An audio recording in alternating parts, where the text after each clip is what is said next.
இன்றைக்கு எந்த ஞானத்திற்காக நம்ம ஜெபிக்க போறோம் அப்படின்னு சொன்னா, சண்டை இல்லாமல் எதிரிகளை வெல்லுங்கள். இந்த இடத்துல ஆண்டவர் நினச்சிருந்தா அந்த மனுஷனை சண்டை போட்டிருக்கலாம், அந்த மனுஷனுக்கு ஒரு பிரச்சனையை கொண்டு வந்திருக்கலாம், என்ன பண்ணியிருக்கலாம். ஆனால் ஆண்டவர் அந்த இடத்துல சண்டையே இல்லாமல் அந்த எதிரியை ஜெயிக்கும்படியாய் ஆண்டவர் தீர்மானித்தார். இன்றைக்கு இந்த சத்தத்தை கேட்டுக்கொண்டிருக்கிற ஒவ்வொருத்தரையும் அப்படி தான். நம்ம நிறைய நேரத்தில் என்ன நினைக்கிறோம் அப்படின்னா, நமக்கு யாராவது ஒருத்தர் எதிரி ஆயிட்டாங்கன்னு வச்சுங்களேன், அவங்கள நம்ம ஒரு சண்டை போட்டு தான் நம்ம பிரிஞ்சு வர்றோம். ஆனால் யாராவது ஒருத்தர் வேலை செய்கிற இடத்துல, வீட்டுக்கு பக்கத்தில், சுற்றி இருக்கிற இடத்துல, எந்த இடத்துல ஒருவேளை நமக்கு எதிராக யார் எழும்பினாலும் பொதுவாகவே நம்ம நிறைய பேர் அவங்க எதிரின்னு தெரிஞ்சிட்டா, அவங்க நமக்கு எதிராக இருக்காங்கன்னு தெரிஞ்சிட்டா, உடனே நம்ம என்ன பண்ணுறோம் அப்படின்னா, அவங்களுக்கு விரோதமாக ஏதோ ஒரு பிரச்சனை பண்ணி ஒரு சண்டையை போட்டு அப்படி தான் நம்ம பிரிஞ்சு வருவோம். ஆனால் உண்மையிலேயே ஒரு ஞானமுள்ள தன்மைனா என்ன அப்படின்னா, எவ்வளோ பெரிய எதிரியினிடத்துலையும் நம்ம பிரியும் போதோ வெளியே வரும்போதோ சண்டை இல்லாமல் நம்ம வந்துட்டோம்னா அது ஒரு மிகப்பெரிய ஞானம். தாவீதை குறித்து வேதம் சொல்லுது, வாழ்நாள் முழுக்க சவுல் தாவீதை எதிரியாக தான் பார்த்தான். எதிரியாக அவனுக்கு பின்னாடியே சுற்றினான்.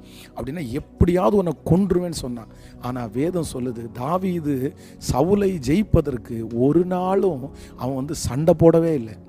எத்தனையோ பேர் சண்டை போட சொன்னாங்க, சண்டை போடுங்க, சண்டை போட்டு நீ நானான்னு பார்த்துடலாம் அப்படின்னா, இல்லை, நான் சண்டை போட்டு அவனை நான் ஜெயிக்க மாட்டேன், நான் அமைதியாக இருந்து தான் நான் ஜெயிப்பேன். அப்போது இன்றைக்கு ஆண்டவருடைய பிள்ளைகளே, உங்களுக்கு யாராவது ஒருத்தர் எதிராக இருக்கிறாங்களா, இவங்களை இன்றைக்கி போய் பிரச்சனை பண்ணணும், இவங்களை 4 வார்த்தை கேட்டு அதுக்கப்புறம் அவங்கள தூக்கி போட்டுறணும், அவங்கள ஏதோ ஒரு திட்டி தான் அதுக்கப்புறம் தான் நான் அவங்கள்ட்ட பேசாமல் இருப்பேன் அப்படின்னு சொல்ல வேண்டாம். ஏன் அப்படின்னா, என்னைக்காவது ஒரு நாள் அவர்கள் நமக்கு பிரயோஜனம் உள்ளவர்களாய் மாறுவார்கள். அது மட்டும் இல்லை, நம்ம ஆண்டவருடைய பிள்ளைங்க இல்லை, அதைத்தான் ஃபாலோ பண்ணணும். பாருங்கள், இந்த தாவீதை கடைசியில் சவுல் என்ன சொல்கிறாருன்னா, தாவீதை பார்த்து சொல்கிறார், நீ நிச்சயம் ராஜாவாவாய், நீ நிச்சயம் ராஜா, நீ இவ்வளோ நல்ல பிள்ளையா இருக்கே, நான் இவ்வளோ உனக்கு எதிராக வந்ததுக்கப்புறம் கூட நீ என்னை ஜெயிக்கணும்னா எப்படியோ ஜெயிச்சிருக்கலாம் சண்டை போட்டு, ஆனால் சண்டை போட்டு என்னை ஜெயிக்கணும்னு நீ நினைக்கல, நீ நிச்சயம் ராஜாவாவாய்.